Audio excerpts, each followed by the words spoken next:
Jeremy C. Parsons here with another edition of the Parsons Perspective for November the 4th, 2017. I just want to briefly go over a concert review. I had the opportunity to see the legendary Billy Joel last night on November 3rd at Bankers Life Fieldhouse in Indianapolis, Indiana. It was his first time being in Indy in 18 years since it was Conseco.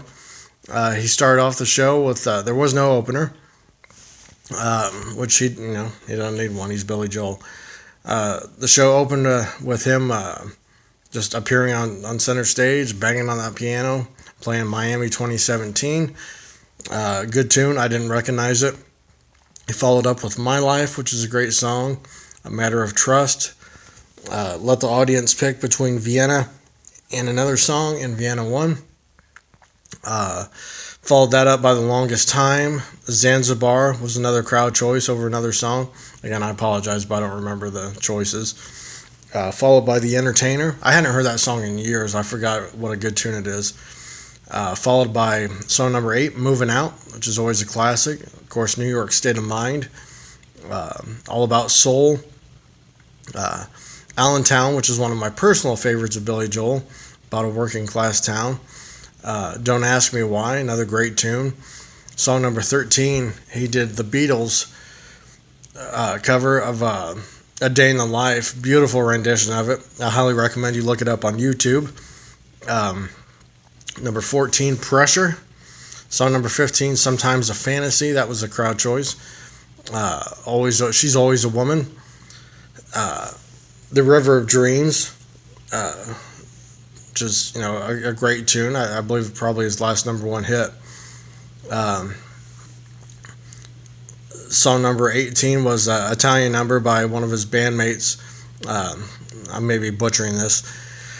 Nessun Dorma, Puccini cover.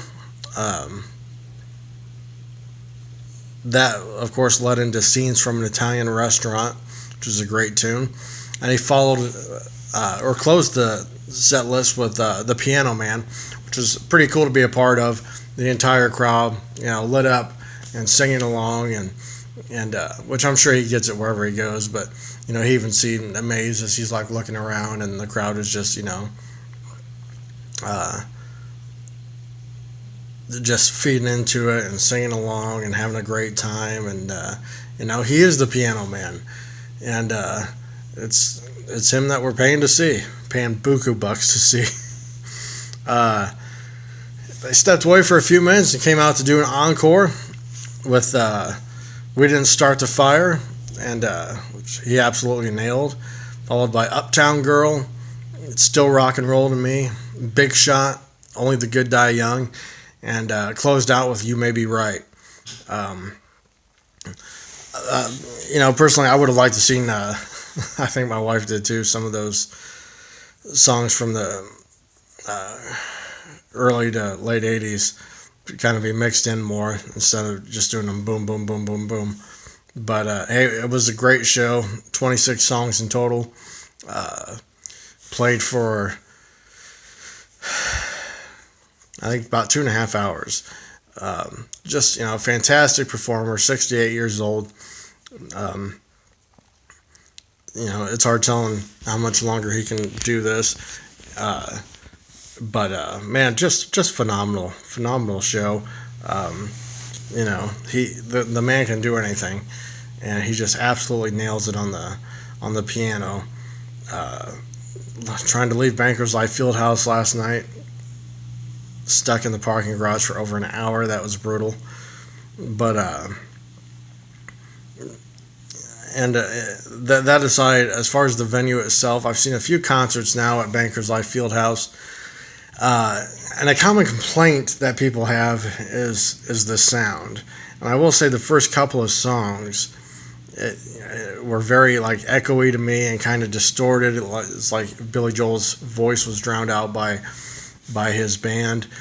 And I don't know if they made some sound adjustments or what, if production did. But the rest of the show ended up being great. And again, the first couple of songs weren't atrocious by any means.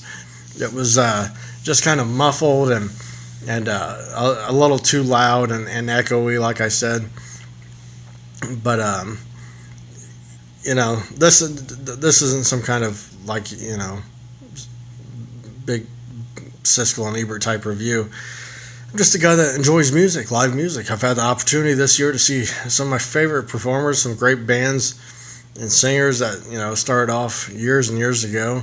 Saw the Eagles last week. I saw Bob Seger this summer, Grand Funk, Earth, Wind and Fire, Chicago, the Doobie Brothers. It just goes on and on. And Billy Joel was for sure at the top of that list. I'm not going to say the very top, but I've always enjoyed his music. I remember growing up, my mom and dad had several of his albums on cassette. We listened to the hell out of the greatest hits, double cassette. I've had a couple of his CDs. I had the Millennium Concert CD, which was fantastic. But man, he still has it. He looks a lot older, but I guess don't we all? I haven't seen the guy on anything in years, and I just remember him how he was when he was popular back in the heyday. But man, he still has an incredible voice, and if you ever get a chance to see Billy Joel, I highly recommend it. It's not going to be a cheap ticket by any means, but you're going to have a hell of a good time. That's all I've got. Billy Joel was awesome. Thank you for coming back to Indianapolis. We appreciate it. That's all I got. See you next time. Take care.